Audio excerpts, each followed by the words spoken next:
Behind this concrete door, more than 1.4 million seed samples sit at -18 degrees Celsius. It is often called the Doomsday Vault, a fortress meant to stay sealed until the end of the world. But the first time its backup was needed, the world had not ended. A war had made one of the planet's most important genebanks, in Aleppo, impossible to reach. Scientists withdrew their own seeds from Svalbard, regrew them in Morocco and Lebanon, and sent new copies back to the mountain. Then the Arctic itself tested the fortress. Water entered the outer access tunnel as the permafrost failed to behave as expected. The seeds were safe, but the warning was real. This is not a story about a fictional apocalypse. It is the story of a global backup system already responding to disasters happening now. Modern agriculture looks abundant.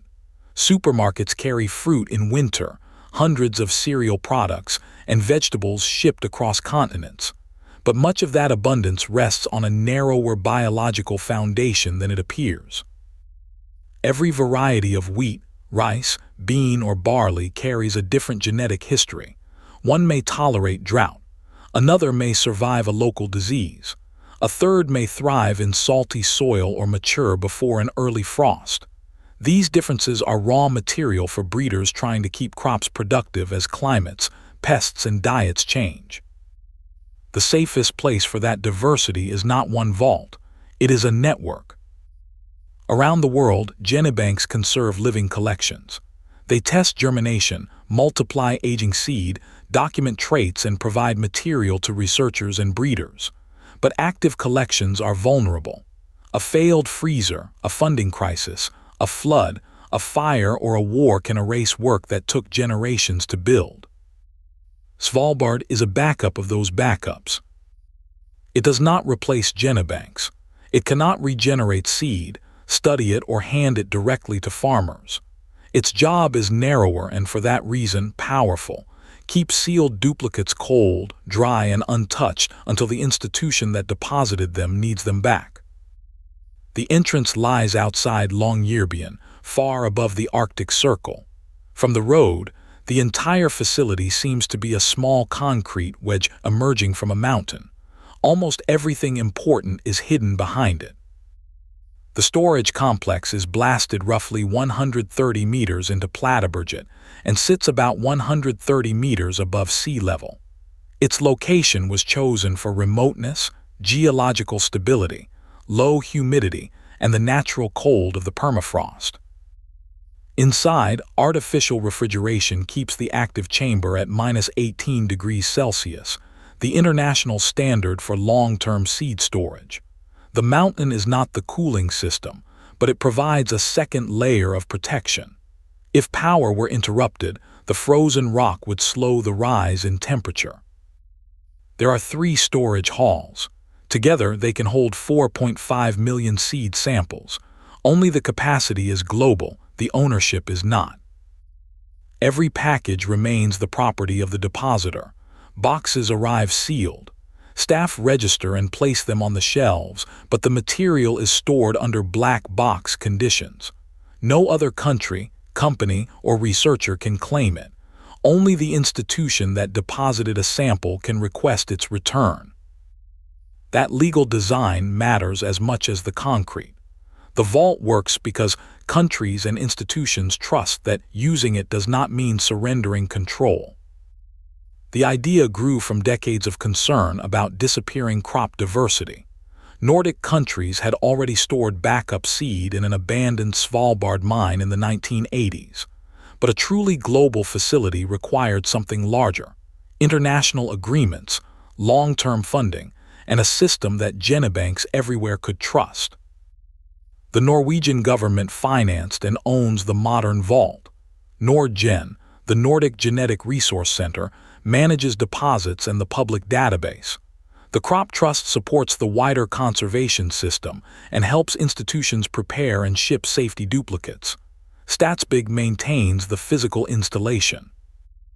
When the vault officially opened on 26 February 2008, the symbolism was irresistible. Leaders carried boxes through the snow into a structure designed to outlast political cycles. Journalists called it Noah's Ark for seeds. The darker nickname, the Doomsday Vault, became the one the world remembered. But the nickname created the wrong mental picture. This is not a room full of seeds waiting for the last survivors of a global catastrophe. Many food crops cannot even be stored here. Coffee, cocoa, coconut, and mango have seeds that do not tolerate the drying and freezing used for orthodox seed. Bananas and potatoes often require field collections, tissue culture, or cryopreservation. And even properly stored seed is not immortal. That is why Nordgen is running a 100-year experiment inside Svalbard, periodically testing how long important crops remain viable. The vault is long-term infrastructure, not magic. The system's first real test began more than 4,000 kilometers away, in Syria. The International Center for Agricultural Research in the Dry Areas, ICARDA, maintained a major genebank near Aleppo. Its collection included wheat, barley, chickpea, lentil, faba bean, and wild relatives adapted to some of the harshest farming environments on Earth. Between 2008 and 2014, ICARDA sent 116,484 duplicate samples to Svalbard. As the Syrian civil war intensified, staff protected the Aleppo collection for as long as they could. Eventually, access became impossible. The seeds had not vanished. The institution had lost the ability to use them. In 2015, ICARDA requested the first withdrawal in the vault's history. The phrase "open the Doomsday Vault" made headlines, but what happened was more precise. ICARDA reclaimed its own sealed boxes. The material was sent to new facilities in Morocco and Lebanon. Scientists planted the seeds, multiplied them, and rebuilt active collections that could once again serve breeders and researchers. Then came the most important step. They returned fresh safety duplicates to Svalbard. In 2017, ICARDA made a second and larger withdrawal of 52,451 samples, while also depositing newly regenerated material. The cycle, deposit, retrieve, regenerate, redeposit showed what the vault was designed to do. Its first success was not surviving the end of civilization. It was helping science continue during a war. The next test came from the place that was supposed to make Svalbard safe, the cold itself. During construction, engineers expected permafrost to re-establish around the steel pipe section of the entrance tunnel and create a frozen seal. It did not happen as projected. Warmer conditions and increased precipitation contributed to water intrusion in the outer part of the tunnel in 2016. The storage chambers were deep inside the mountain. The water never reached the seeds, and officials repeatedly stressed that the collection was not threatened. Still, the incident exposed a design assumption that could no longer be treated as permanent. Norway responded with a major technical upgrade. The vulnerable steel pipe access section was replaced by a stronger waterproof concrete structure. Drainage was improved. Heat-producing refrigeration and emergency power equipment was moved into a separate technical building so it would not warm the entrance zone. Pipes around the new construction helped maintain a frozen barrier. The renovation was completed in 2019. The story is sometimes reduced to a punchline: a doomsday vault flooded by climate change. That is inaccurate. The seeds did not flood, but the real lesson is more useful. Even infrastructure designed for extreme resilience must be monitored, challenged, and rebuilt when the environment changes. By June 2026, the vault held more than 1.4 million samples. The number is impressive, but the boxes are not a complete catalog of life. They represent decisions made by hundreds of institutions. Which collections are unique, which need regeneration before shipment, which are already duplicated elsewhere, and which crops require another preservation method. The facility is also deliberately boring in the best possible way. There is no secret laboratory behind the shelves. Seeds arrive in moisture-proof packets, packed into boxes, registered, frozen, and left alone. The spectacular part happened before the box reached Svalbard, in farms, field stations, and genebanks where people collected, described, and kept varieties alive. That makes the vault a physical monument to cooperation. Norway supplies the secure facility.